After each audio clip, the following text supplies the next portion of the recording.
Do you wanna just jump into it then? I would like to warn you beforehand. I have some very strong feelings about the nostrils of the red blood cell. Okay, okay, we can Very talk about strong feelings. it. Okay. Hello and welcome back to Supposedly a Film Podcast, where we supposedly talk about film. I am the host, Thomas Adams, and I'm joined by my lovely co-host, Rachel Davies. Ooh, lovely today. Yes, and so today we're going to be talking about Sea Beast, it's quite a recent film. I think it was released late last year, wasn't it? Or Yes, yeah, it was released in theaters in June last year, and then yes, on that's right. Netflix in July. Yes, and it had a limited theatrical release, which I feel is not great. I think the whole thing, everyone moving to streaming services and having streaming service exclusives, it's a bit. I don't like that movement that's happening now. Um, but that's more Well, I feel political than like about the film. for, for a film like this, where there's a lot of big scenes and a lot of kind of the background and like the moments are made to be seen on a big screen and kind of have that event to them. Yeah, Whereas when you've just got a streaming service, you're just like, oh, this has appeared today. yeah, Let's and go also watch. Netflix are notoriously bad at advertising. Oh, I think I yeah. saw a few things for this film, but I know there's a lot of films that I've seen around that had minimal to no advertising. And like I remember I saw a trailer for one of the films and then didn't see anything about it until I saw it splash art on Netflix. And then I was like, oh, I just completely forgot about that film. And Netflix aren't very good. Um, and I think people are starting to My, realize this, which is a thing that people are starting to realize. I think. I didn't know anything about it until kind of the month of December. I don't know whether that was because I was busy and wasn't really on Netflix until kind of the Christmas holiday, Yeah, but I had no clue it was out there, that it existed. Um, yeah. I think so- I was aware of it because I saw a clip on either TikTok or Instagram where it was like the bit where they're in the water and then the monster's like looking up at them, and it's like really hmm. ominous and scary. And like with as someone with like a mild thalassophobia, like fear of deep water, like that shook me. It was terrifying. It's like the pinnacle of that fear. Um, so I saw that a while ago actually, and then I kind of wrote off the film. It was interesting because I saw it on Netflix and I like hovered over it for the preview, and I at first I was actually I was like drawn off of it because of the animation. In the preview, the animation looked really weird and like just not good. Um, which is really strange because one point that I have about the film that I actually think after watching it is really really good is the animation. I think the animation is phenomenal. Um, Especially like the See, I lighting was and the texturing slightly weird, but like the lighting and stuff is really really good. when I was watching the film, I just kept kind of coming back to the thing of I would be enjoying this so much more if it was live action. I get that. Um, I think part of it was the designs of the sea monsters, Yeah, in that I didn't really kind of feel like they they didn't feel very realistic to me. yeah. And this will go back to my you will get the rant about the sea monster's nostrils at some point, but they just didn't feel very kind of realistic, in that like they had very smooth skin and that sort of thing, and I was like, Yeah, oh, if this was live action I'd be so much more invested in it, because they would have had to have made the sea creature, well, the sea beasts, realistic, and it but would have then just felt more impactful. it's a But big then, thing with live action versus animation is what you can do with it. And I think in terms of like if they did this live action, it would be so much harder to achieve um, than if it's Well, all animation. I think also if they did it live action, they would have had to have upped the age rating. Probably, yeah. No, Um, you're right. I don't know what age it was released for, but it's obviously a children's film, Yeah, and if they'd have done it live action, it would have had to have been a 12, probably with the kind of attacks from the creatures. yeah. Um, so I get why they did it animation, but at the same time, I would have enjoyed it more if it had been a live action film, I think. I can see your point definitely. But I think another reason they made it live action was, like you say, for the age rating. I think, Mm. and this is another point I have about the film, is that it is a very interesting kind of it's like basically a changed How to Train Your Dragon. It is That was exactly very what I very was thinking. similar. Like the Like, plot you is know, so much the same. you know how much I love How to Train Your Dragon. Like the Yes. moment we were seeing Sea Beast on the screen, I was like, if this isn't some sort of nautical How to Train Your Dragon, then I'm gonna be just Yeah. not storming out because I was in my house, but I would be like, this is not worth it if it's not a nautical How to Train Your Dragon. Yeah. And I think part of that is the design of the beasts. Like Yeah. they So look friendly yeah, exactly. if you get to actually look at them. They look friendly, and like there's the little anglerfish thing that the little girl, I can't remember her name. The little girl, Maisie yeah, she picks up. and then Blue. Yeah, that's it. And it like it's an interesting thing now because I say now it's for since like ages films have been making characters for the intent purpose of selling them as toys or as like Yeah, as character or whatever. And I just got the feeling when I saw those like Blue, when I saw Blue, that it was so intended to be like a plushie or something. Um, yeah. I think and also with animal sidekicks in general, you get a lot of, especially with Disney movies, they'll have the animal sidekick around as kind to add like a bit of comedy. yeah, And I think especially since Jacob and Maisie were they weren't the sort of they didn't have the sort of comedy that I like. yeah, Um, I didn't find them particularly funny, so I was almost happy when you got Blue on the screen. And I was yes, hoping that it would be a kind of Hey Hey from Moana sort of character where you had this very dumb, always on the verge of self-destruction yeah. Well, it's pet, actually and then interesting. they didn't really do anything particularly with Blue. Yeah, so it's interesting how you bring up Moana because the director of the film, Chris Williams, he also he I think he worked with Disney for a while. He co-directed Bolt. He directed Big Hero 6, Moana, Mm. um, and I think he was nominated for multiple Oscars for a lot of those films.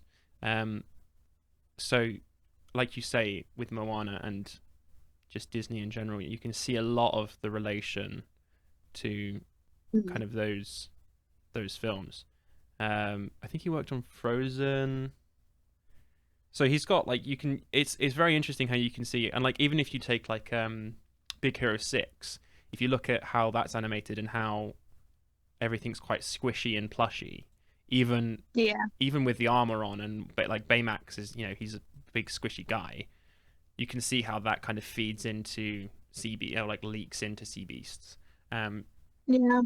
I think another way that they kind of match up is the way that they handle death and grief. Because they both handle Wait, what? Sorry, in what Big Hero matchup? 6. Oh, in Big Hero 6, right? Yeah. Yeah, Big Hero 6. With Big Hero 6, a major spoiler alert. Plot of the film is that Tadashi dies, and there's kind of hero's grief around that, and how he's learning to kind of confront that without being angry about it and wanting revenge. And I think in this one, there's a lot of these people died for a bad cause, but they were being good people doing, Yeah, like, they thought they were doing what was right, so they're not I quite bad like that people. message. I quite like that Yeah. message. Um, the kind of morally grey thing of things aren't so black and white, and like you can't look at these people and say they were evil because of what they did, because at the time it was, you know, heroic, and these were heroes, um, Yeah. which is quite nice. I think it's a nice way of thinking about. I think it's a quite romantic way of thinking about things. But then also going back to the comparison between Sea Beasts and How to Train Your Dragon, I was really taken aback by the what's her name, Molly, Maisie. Maisie. I was really taken aback by Maisie's maturity. She Mm. seemed to be like an old lady in terms of how mature she was. Like her understanding of like the political world and like how people act and how people should act and all this other stuff was so deep and so like in depth. I was taken aback by how like much she came out with, especially because they didn't, at least for me, it didn't feel like there was an arc of understanding or learning. Like at least with Hiccup, in How to Train Your Dragon, you have this thing of he is hell bent on getting a dragon for, you know, to prove himself to his clan, and then you have him actually get one, and then he's faced with the thing of having to kill it. But it's not immediately from him having to hunt down a dragon to him being like, no, dragons are good. There's a massive process of him hunting down a dragon, him getting the dragon, him facing the fact that he can't kill the dragon, him having to deal with that, and then, you know, try and go to his father and say, I don't want to kill this dragon or any dragon, and then him learn actually dragons aren't that bad, and we can learn to like, you know, coexist, and then goes even further into like we can cohabitate and like even, you know, learn from each other and live with each other for equal benefit. Whereas with So I Sea think, Beast, it was um, just like she was just immediately like, oh no, they're not as bad as I've been told my whole life, and I'm only like what 9 at this point. It's just like what that seemed like a really rash turn of opinion. I think with the House Train Your Dragon Hiccup thing, the storyline works very well because Hiccup's had experience with dragons. He's not kind of been kept away from them in the sense that he would see them probably at least once a week attacking the village. Um, Whereas with Maisie, it's very obvious that she's been kind of kept away from the sea monsters. Right. Um, so there's kind of the development of she meets them and then immediately is like, these aren't the monsters we've been told stories about. But then that kind of begs the question, why hasn't anyone else noticed this? Because almost immediately this little girl's cottoned on. Yeah. And you could argue that, yes, they've been told that these are monsters, but surely there are people who've gone to sea and been like, actually, I was knocked into the water and it didn't eat me. Um, Yeah. and I think it's good that they had the opening scene with Jacob being so young and having been in a shipwreck, because then it kind of showed that he had a reason not to be the one to work it out. Yeah. Yeah. Um, I see that. but I also I didn't like the opening scene, mostly because I couldn't tell if Jacob was a boy or a girl at that point. I actually Um, didn't watch the opening scene. I watched. I came in because my housemate was watching it, so I came in. I think only like 10 minutes into the film or like 5 minutes into the film, so I got, you know, most of the film, but just the opening I missed. Um, um, so yeah, the opening scene is Jacob getting picked up from a shipwreck. Um, and they never kind of, I don't think they show specifically what caused the right. shipwreck. But even if they don't show, it's kind of implied that it was probably a sea monster Yeah. um, that attacked the Right. ship. So you've kind of got he's seen firsthand from a very young age that these are bad creatures without necessarily having the understanding that the adults around him were doing stuff to them. Yeah. Um, So I get why he isn't the chosen one in that sense. But I do feel like you would have probably had other people like Maisie who were encountering sea monsters for the first time and maybe questioning that they're not as bad as they actually are. Yeah, yeah, it's I also yeah, I think it's hard to say like if that's right if they did that. I think How to Train Your Dragon did it better in whatever the conclusion is with Sea Beasts. I think if you take a comparison, I personally think How to Train Your Dragon did it better. Um, Yeah. You know that I think How to Train Your Dragon of did it better course, because it's one of my favorite films. yeah, But it's a great I film. think it's a very difficult thing to match Yeah, because like with Jurassic Park, no one necessarily wants to make a dinosaur film that isn't part of the Jurassic Park series because everyone's going to be comparing it yeah, to Jurassic Park. that's true. Yeah, So yeah, yeah. like How to Train Your Dragon and the entire franchise is very popular. Some people say it's one of the best animated films ever. So even just the kind of trying to create their own version of it, um, and bring in some of those elements is a very brave move. Yeah, I respect it definitely. And like I don't think I don't think there was anything that the film necessarily did that was bad. Personally, I mean, obviously there's the dumb thing with the nostrils. Like, Can I it, tell you about the nostrils? go on, tell me about the nostrils. Do your rant about So the nostrils. there are, I believe, two examples of this where they end up, Jacob and Maisie end up sitting in the nostrils of the red bluster, and they are able to breathe. That is not how nostrils on fish work. Like, they don't. There is no. There is no kind of. Even if you argue this is a sea monster and maybe it has some sort of invisible film over them, like camels can have invisible films over their eyes so they Yeah, don't get sand in their eyes, that doesn't work because they get blown out of the nostrils with no film being removed from on top of them. yeah. I So think. somehow this monster is Well, keeping no, I think there's a the. retractable something because I think there is like a sound you hear that sounds like something's like retracting or like being put away when they get blown out of I the would have nostrils. I would have liked to see that. Yeah, no, And you're right. It it is also it's very begs the strange. question, why does this creature have nostrils in the first place if it's I not letting the water into the nostrils? Because the way fish smell is by water going into the yes, nostrils and carrying the smell particles, essentially. but also So how many fish I'm did you notice or how many sea monsters or fish did you notice have gills in this?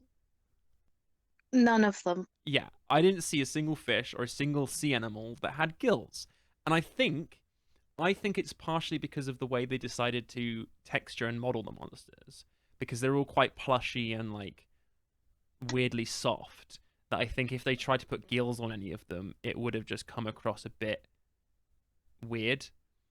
And I'm not sure if that was an Mm, executive choice that they were like, do we put gills on these fish?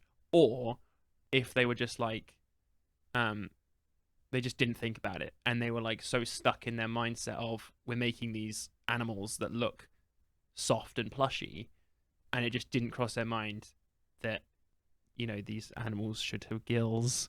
um I don't know. I It's hard to say. I hope it's not that they just didn't consider it because that would be like a con or like a it would shine badly upon the film. yeah, well, it seems like the red bluster is almost a mammal, Yeah. um, in the way it kind of comes onto land and it can exist out of water for so long, but it's still, it doesn't seem to have necessarily any other mammal traits, besides the fact it can hang out on land sometimes. Yeah. I mean, I I hate to keep comparing the film, but again, with How to Train Your Dragon, they dove. I feel like they dove so much more into the world of the animals because, like, when Hiccup's like going through the Book of Dragons or whatever it's called, and he flicks Yeah, through, and I know he's just flicking through, so it's not like in depth knowledge, but he's showing that they have an understanding and like they know these things. And I know that in the film in Sea Beasts they say, we don't study them, so they don't know anything about them. But like even with the creation of the monsters, it didn't feel like they had their own, behind the scenes understanding of how each monster worked. yeah. It just kind of was like they made a monster and then put it in the film, and it was like we're just gonna make it work this way to suit the plot, and that they didn't quite think it through, which I also again shines a didn't bit badly on the film. I didn't like the fact that they didn't study them.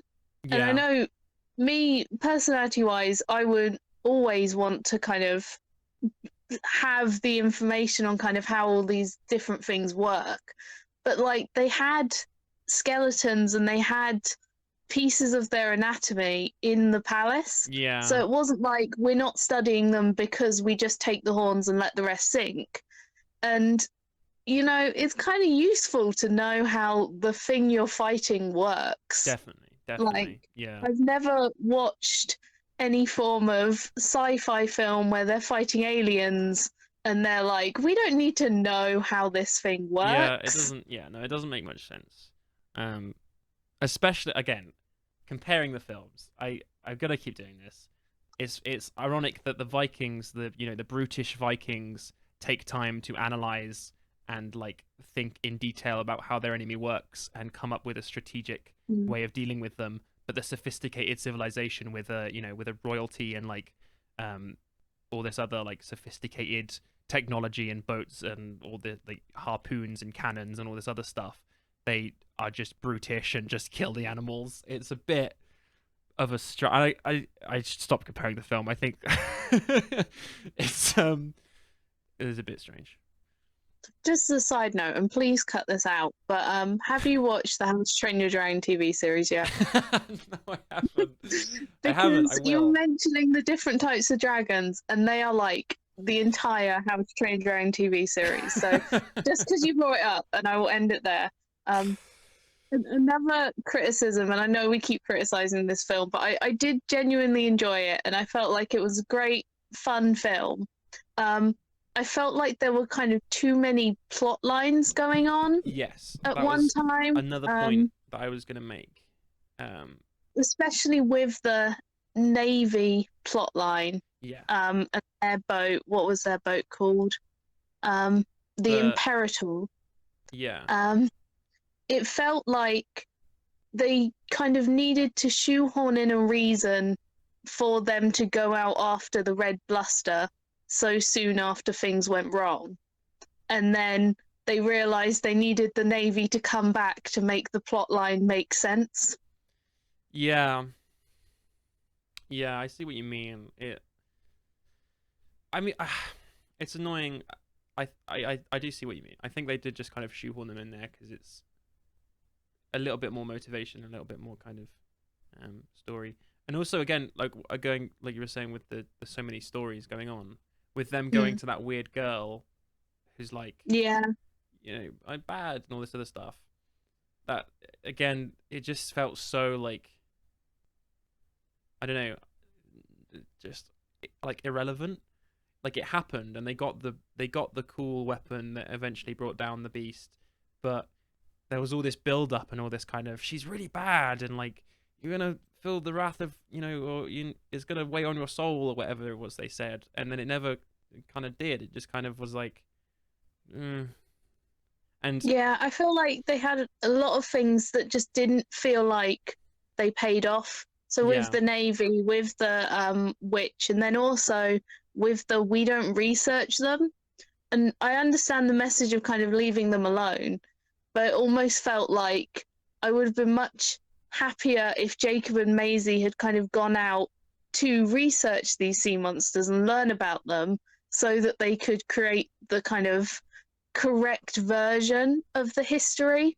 Yeah. because they spend so much time, and there's like that big speech about how if people aren't being told the truth, then how are they going to remember how things really were, Yeah. and Yeah. that sort of message. And then it's like, well, you're not, you then don't go and tell them the truth. You're like, this is all lies that they made up. You can't believe it anymore. And then you've just taken away a large chunk of essentially their society without giving them any correct information. Yeah. I think. Yeah. I think that's posing the questions for the next one, honestly, because they did Mm. announce early this year, um, that there's going to be a second one. So I think that might be to do with that.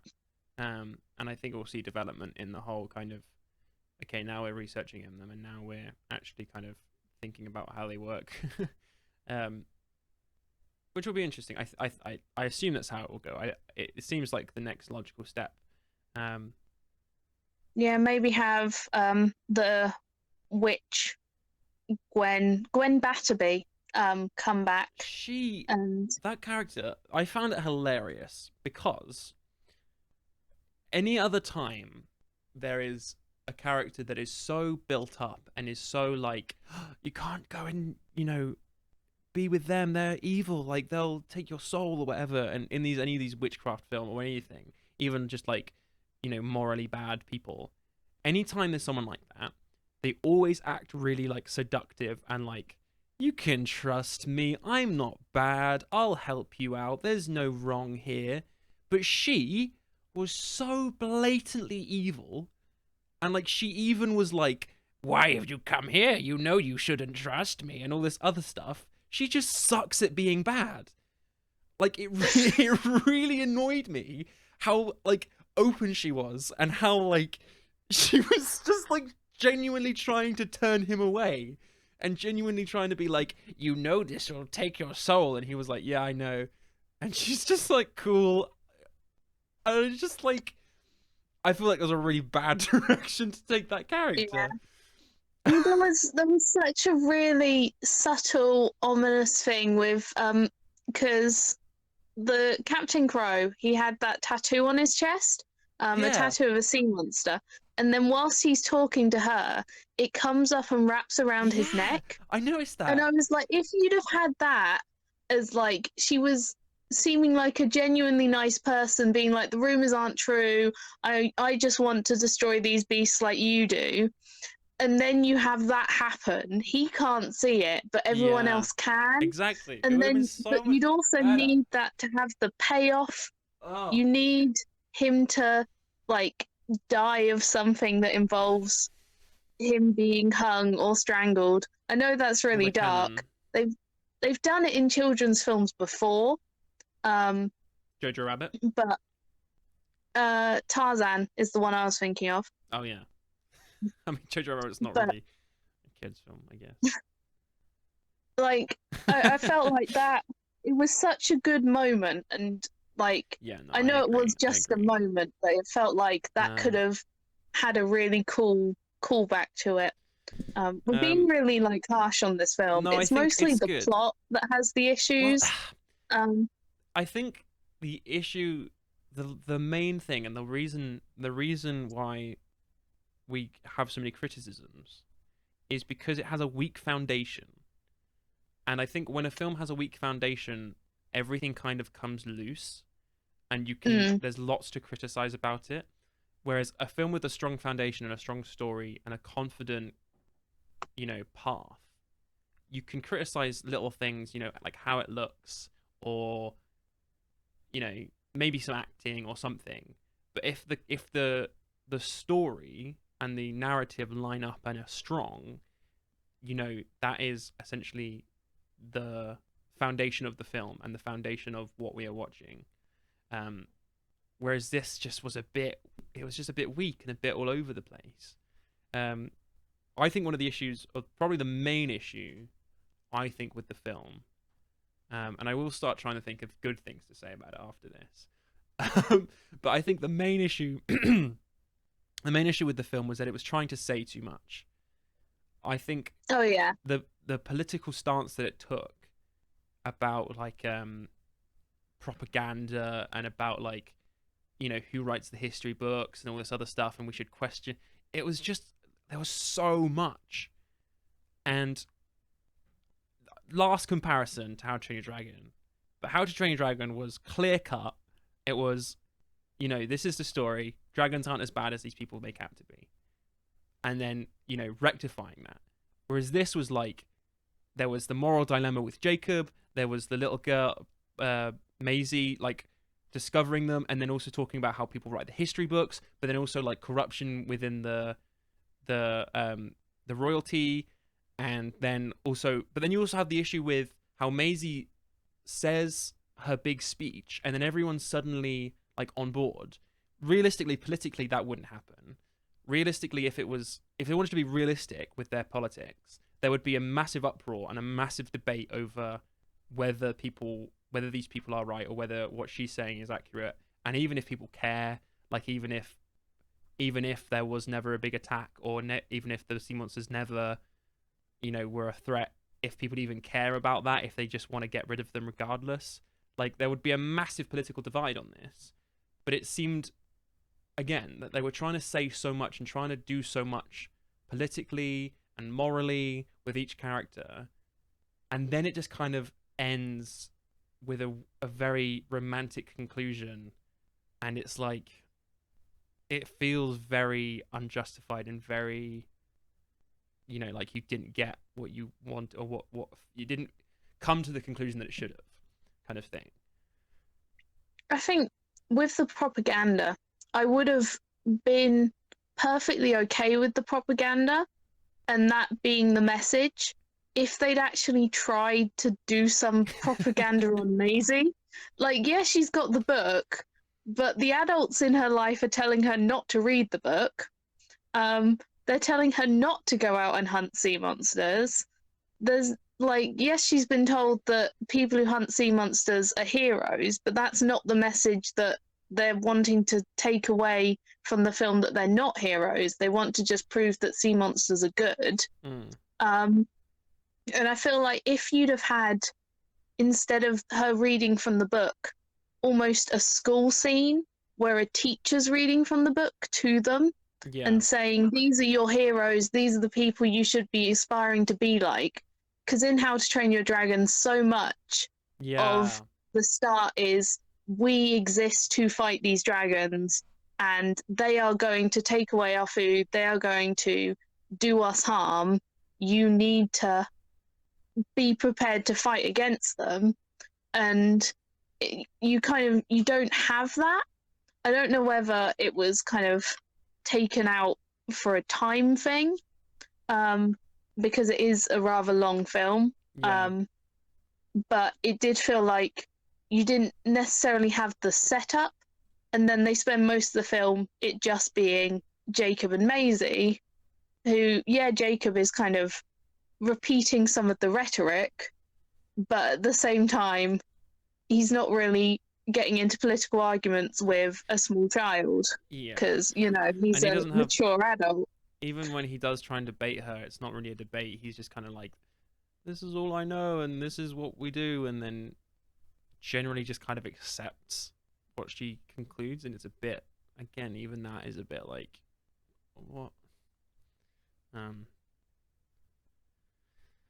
But on positive notes, I do think that Jacob and Maisie are very good characters. They feel realistic for the world that they exist in. They have a very cute relationship that doesn't feel at all forced. I love the way Maisie speaks. Okay, I won't bring it up, but I really hated the way she speaks.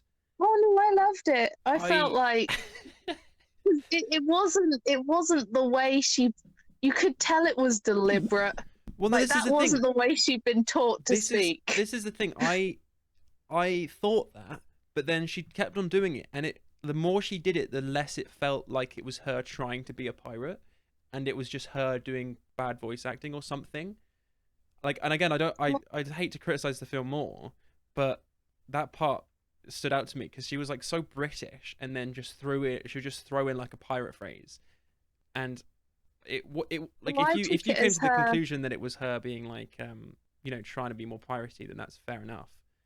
But I didn't take it as her kind of pretending to be more piratey. I took it as this is a small child who has been obsessed with right, these hunters for her entire life.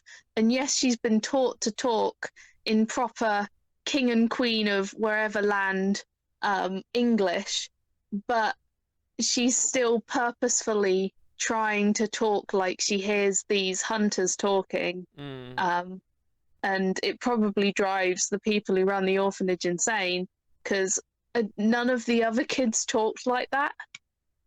So it wasn't a kind of education thing. It was, I think it's her kind of deliberately having made that choice from a very young age that it just became habit. yeah, I think, yeah, I can get that. But I mean, when I watched the film, I didn't perceive the same thing, and I think that's, yeah, we have to take what we perceived when we watched it as our opinion. Um, Yeah, definitely. I don't want to criticize the film anymore, but I have criticism. Okay, what was your favourite bit of the film? There was one bit that was actually the CGI or the animation. It was to do with the lighting. My favorite, and it was so stupid, but I genuinely like went back and rewatched it like probably 10 times. Um, there's one small bit when Blue is coming up the side of the boat, to save Maisie in the ship, like toward the end, like at the end, Yeah. basically. And the graphics on the water as Blue like jumps up onto the side of the boat is so insanely good. Like it looks so picture perfect and so like incredibly real. I was genuinely like blown away by how good that one little bit looked. And there was multiple sequences throughout the film where I was just like very stunned by the lighting, and the animation, mostly the lighting and like the yeah. Um, I tried to look into how they animated it or how they lit it, because I know there's been some really great innovations in artificial lighting in animation in like recent years with there was a new line of there's a whole new thing from Nvidia, who were like the one of the leaders in graphics cards and computing. They came out with a thing called ray tracing, which is essentially like real time light calculations. So instead of telling like a graphical plane how something might look or how a reflection might look or something like that, it in real time will calculate how the light will reflect off an object to look to, a perceiver, a person. And it means you get reflections that are perfect as to real life because the light is being calculated in real time. And it also means that when things are colored and things, you get you can see how certain objects will relate to each other, and you can see like bleed or like reflective light. Because if for example, if they're standing on red, as in the sea monster, the red Yes. bluster, if they're standing on red, realistically, the light hitting them the light hitting red will bounce off of the monster and onto them, right? And that will Yeah. give them a little red like hinge or like tinge, maybe under their chin or something, just like a tiny little amount. But with ray tracing, that kind of thing would be calculated because the light rays would be calculated into hitting the monster and then reflecting off and hitting the characters. And there were some sequences where I could see this kind of light calculation, this light, that kind of thing, it bouncing off colored objects. But I think what they did, and this is speculation now, I think they used this technology in some parts of the film and not in others, to kind of, I guess, make some bits look really good and less. I don't know why they wouldn't use it in all the scenes. That's the thing. Well, I So guess I'm a it bit I'm a bit probably torn with my costs. speculation of whether they did it in all the scenes or they did it a little bit or what. I'm not know enough about graphical animation to actually know, but it's making me question it and making me think about it a lot. So I think that's a plus. Um, Well, I think there were some scenes, in my opinion, that did show kind of better. animation of the same type of thing than others. So the one thing that's standing out to me is grass Right. on the island that they went to Yes. where they met Blue and where Red took them. There was a scene where I think when Maisie first meets Blue and the grass and the whole kind of all of the small plants looked really good there. But then other times whilst they're on the island, it kind of felt like they just left that in the background and not necessarily done the same degree of animation to it because like they weren't necessarily focusing on the ground. Um, I really liked the island. I felt the designs of the island were really fun. I loved the fact that they were hanging like I don't know what type of shell it was. I think it's a conch shell that they slept in overnight. Yeah, yeah, Um, yeah. but the kind of implications of this giant conch shell and therefore there being giant hermit crabs, um, that really kind of I was like, this is cool. I love all these little details that kind of suggest this world is bigger than they're even going to show us. I wish we could have seen more of the island, um, because like the little yellow creatures, I think weren't the best that the island had to offer. Um, and I would have preferred to see other more unique animals. Yeah. But I really liked it. I liked the whole kind of half buried eggs that looks Yeah, like yeah, yeah. molehills. The design of the island was great.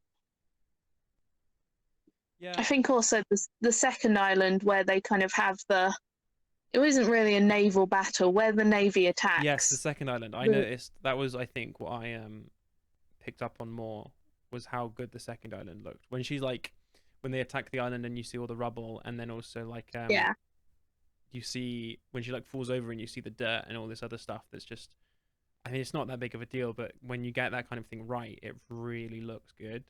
I was just looking into I'm trying to look into the finance of the film, and there's nothing that says anything about the budget.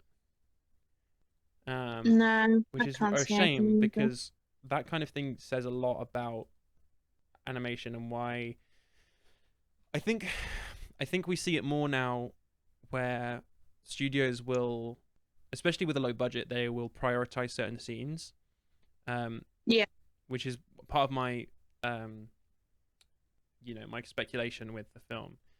A prime example for me is um, the Zack Snyder Justice League, because there are some scenes in that are phenomenally animated and phenomenal in terms of their CGI. But then on the flip side, there's a few scenes where I can tell that it's just on a green screen, yeah. and it's the like disparity is incredible.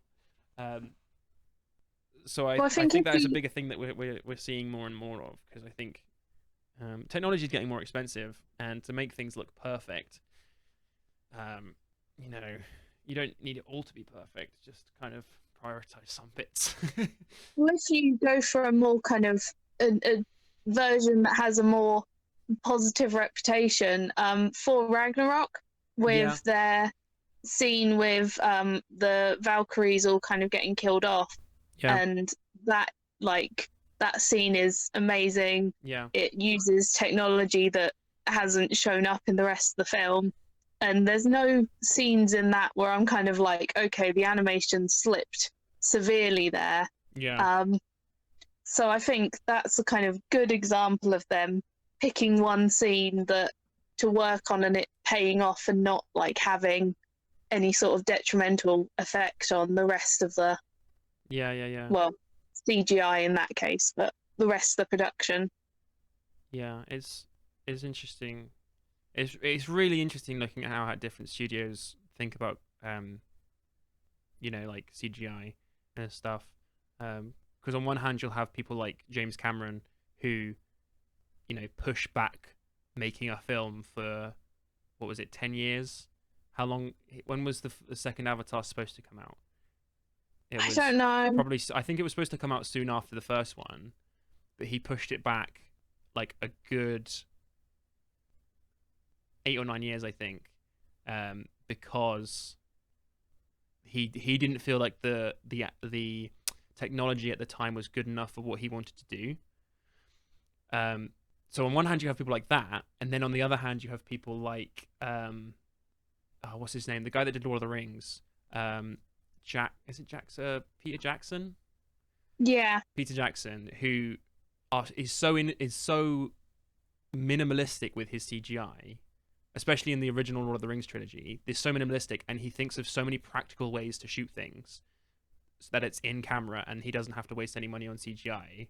It's really it's a massive disparity in the terms of like how they look at how to do their films, and it's really interesting. I don't think there's like one right way to do it. I think in terms of directing, people will just have their their preference, and that in the end comes down to their kind of brand almost.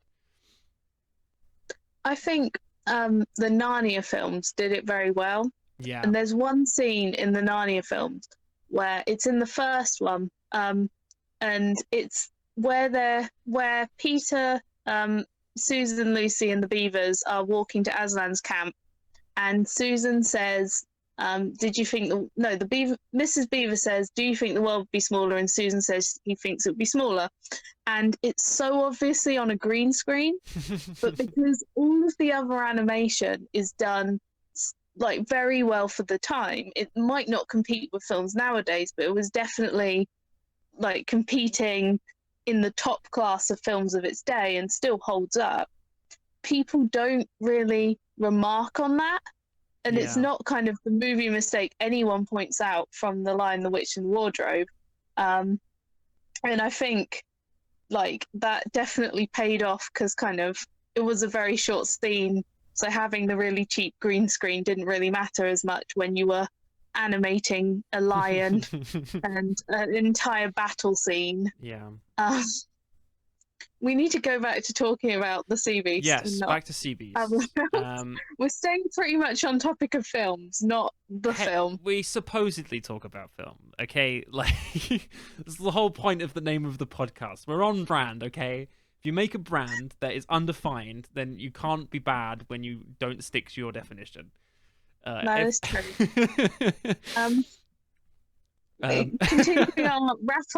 Continuing our wrap up of the characters, the Captain Crow. The moment I saw him on screen, I was like, "This guy's gonna be the villain. Like, this is a bad person." Well, this is the thing. I think in my opinion, he's slightly morally grey. Because you can tell what his influence is, especially when he goes mad with the red, whatever it's called, with Red. Because, it's eating his son, essentially. And you can see what, like, his influence.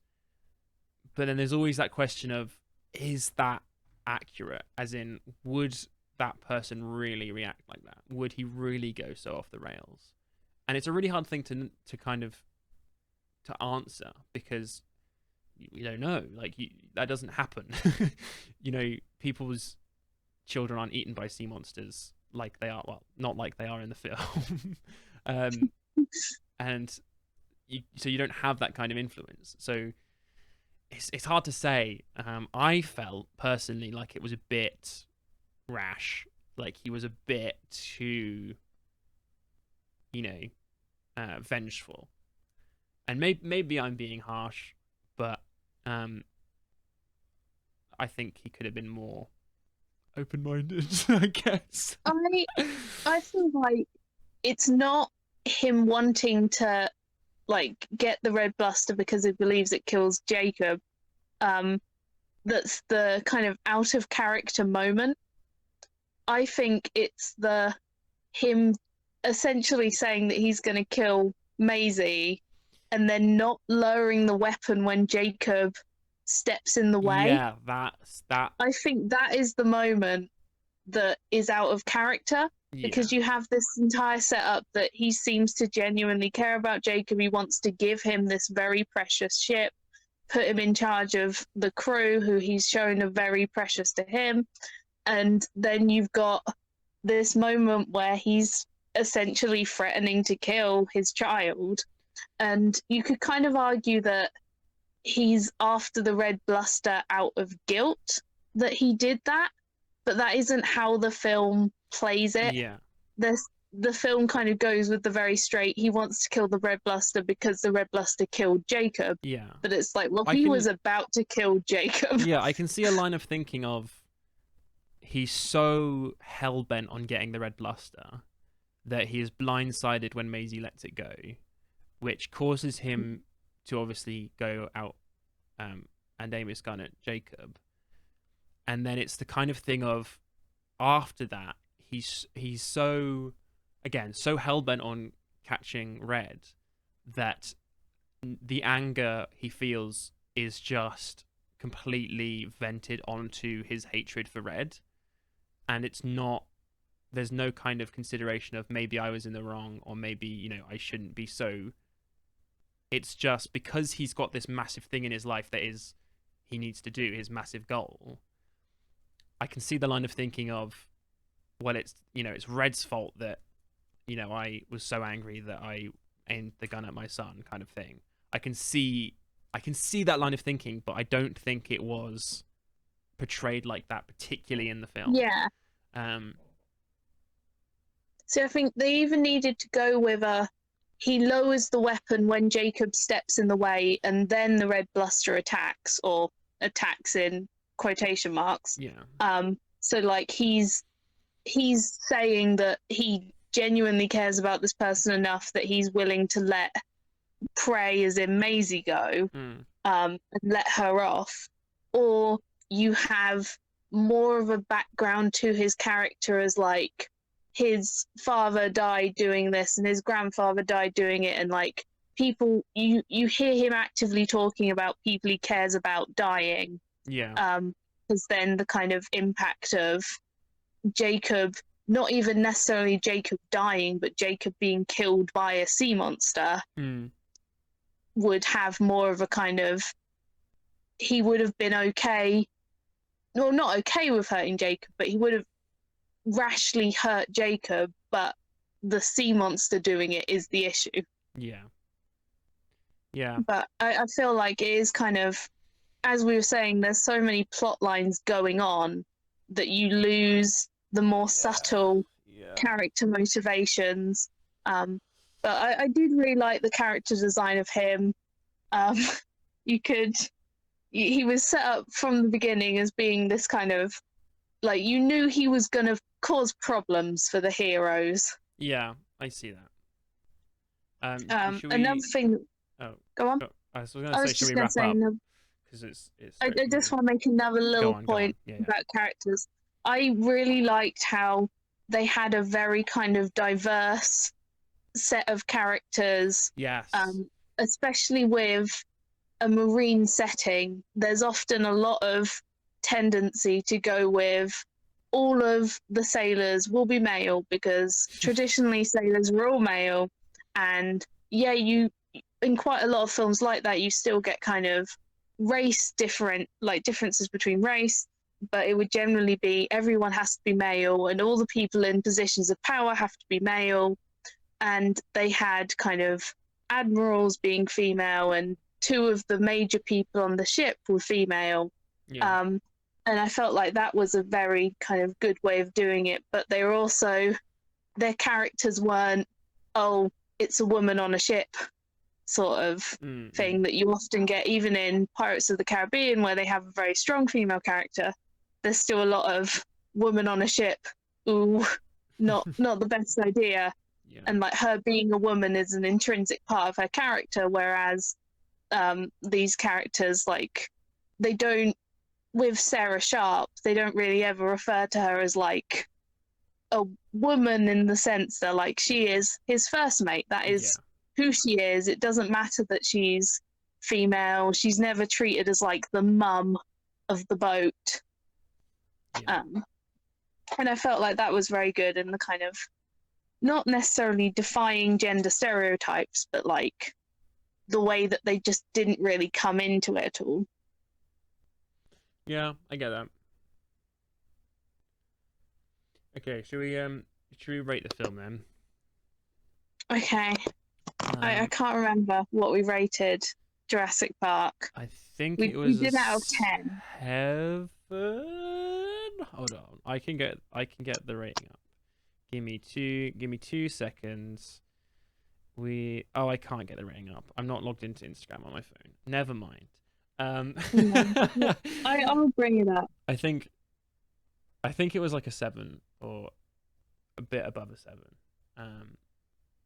Well, we both gave different ones. Okay, See, I gave Jurassic Park a 7.5 and you gave it a 6.5 out of 10 okay. because you're insane and that's a very low rating for Jurassic Park. See, now I'm thinking. Did you say 6.5? Did I give it a 6.5? You gave it a 6.5. One of the most classic films of all time, and you were like, it's not that good. Yeah. I would say rating. I would say rating the Sea Beast. I think it was a good film. It was fun. The characters were good, but I think it's also got a very forgettable plot that didn't know where it was going. Yeah. And I think if the plot wasn't very driven by the characters because there were kind of too many characters existing for it to pick these are the characters who are going to take control of the story. So I would probably give it a 4 out of 10. Interesting. It was fun. The designs were really good. The designs of the settings, I'll say, not the sea creatures. But yeah, it just feels very forgettable in the long run. Yeah. I feel very much the same. I also, this is slightly off topic, but I also feel with rating films or rating anything when it's out of 10, I have this thing that I think people feel like 6 out of 10 is actually what they think what 5 out of 10 should be.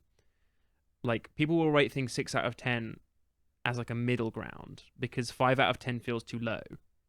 But 5 out of 10 should be like middle of the road.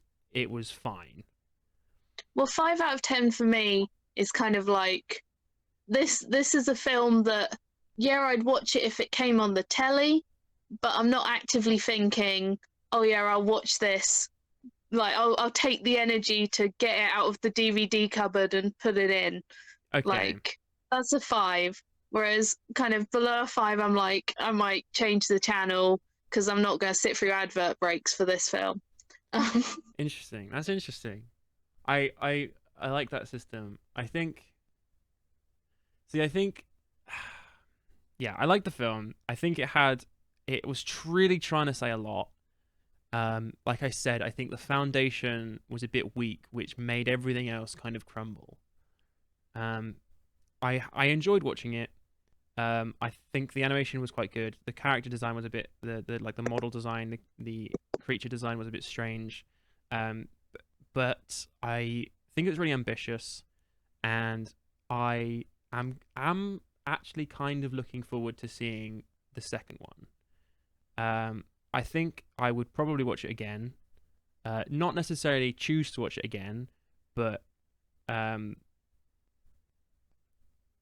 don't know. I think I'm in no rush to watch it again. But if someone was like, "Hey, let's watch it," I'd be like, "Fine, yeah." It's an enjoyable film. It's incredibly well. I think it's unfortunately non-controversial, which I think is actually bad because it feels like it's trying to be controversial with its message. Mm-hmm. Yeah, I'm gonna give it a steady 5. I think. It's a respectable score. A steady 5. See, I think it's very middle of the road. There's lots to say that's bad about it, but at the end of the day, I enjoyed watching it. It was a fun time. I think if the sequel is kind of more based on the ideas we discussed, where it was kind of about learning about the sea creatures, and them kind of going back into this world from a very different viewpoint, I would watch it. But if it's kind of, oh no, a sea creature's attacking, so we need to learn how to hunt sea monsters again, and then I'd be kind of a bit like, we've seen this before. I feel like the only way they could do that sort of plot line is if you have Jacob and Maisie being like, clearly someone's forcing this sea monster to attack. Yeah, Um, but definitely. yeah, I'm kind of tentatively. I'll watch it if it's a good plot line, but this one didn't necessarily have the best plot line, so Yeah, not promising that they're gonna get my watch. yeah. Also, for the record, I want to state that I want to state that I feel like I should have rated Jurassic Park higher. in You hindsight, definitely should have. in hindsight, Um, I actually like Jurassic Park more than I gave it credit for. But I'm gonna say now, this this project, this supposedly a film podcast, is very loose and very supposed, which I think is a word. definitely. But it, I think I think I can speak for you as well. We're just trying to have fun with this and talk about films in a in a more kind of academic way, um, which isn't I love always how you say necessarily. academic, like I'm capable of talking about films in an academic way. No, you've said a lot Um, of good points. You definitely would have held your ground in one of my my film criticism lectures for sure. Um, Whereas I studied archaeology, and I don't know if you would have held your ground if there was a human skeleton on the table I in front of you. definitely would not. I would point at every bone and say, "Is this the funny bone?" Um, and I would be laughed out of the class. But that's that's it's the funny bone. That's what you got to do. I think I'm willing to accept any rating that you provide, provided that you are not rating How to Train Your Dragon anything less than an 11 out of 10. Well, we'll That's have where to we're see. going. We'll have to see how I rate it when if we ever do that film, or those films, I suppose. Um, but yes, I think it's fair to say that, well, at least with me, my ratings are subject to change. I constantly changing my opinions on films, but that's neither here nor there. Um, I think we can wrap up now. Call it a day. So you rated it what? You rated it 4 out of 10. A full, I rated it 5 out of yes. 10. Those are our ratings for the film. Um, don't take our ratings as gospel. Go out and watch the film for yourself. Make your own opinion. I think that's always the best way to do it. Um, hopefully, we'll Yeah, I make think another episode before 2 years. I think it's been since we released the first you've episode. been busy. We've both been busy. I think did we do it You've in been lockdown? busier than me. I think so, I yeah. think it was. You've been I think busier it might than have me, been though. just before locked. Anyway, um, yes, we've both been busy. It has been a hard 2 years, but I do genuinely want to make another one pretty soon. So hopefully we can do that. Shall we say, let's try and make another one before the summer solstice? When's Sure. that? Yeah. No. That's. That's July 21st? June I think 23rd, we can sorry? make. I think we can make two. That's a hard goal for That's me. brave. Is two more episodes before June. Anyway, thank you all for listening. Yes. We hope you've Thank enjoyed you yourselves. for showing up, Thomas. Yes, thank you also for showing up, Rachel. Mm. If you want to follow us, we're on Instagram and Twitter. The links will be down below in the description. And hopefully you will stop by for the next episode whenever it comes out. And we thank you. We both thank you very And we will much. be doing How to Train Your Dragon. No promises. No But promises. thank you very much for coming out, and we will see you next time. Yes. Bye Thank you all for bye. listening. Yes. Goodbye.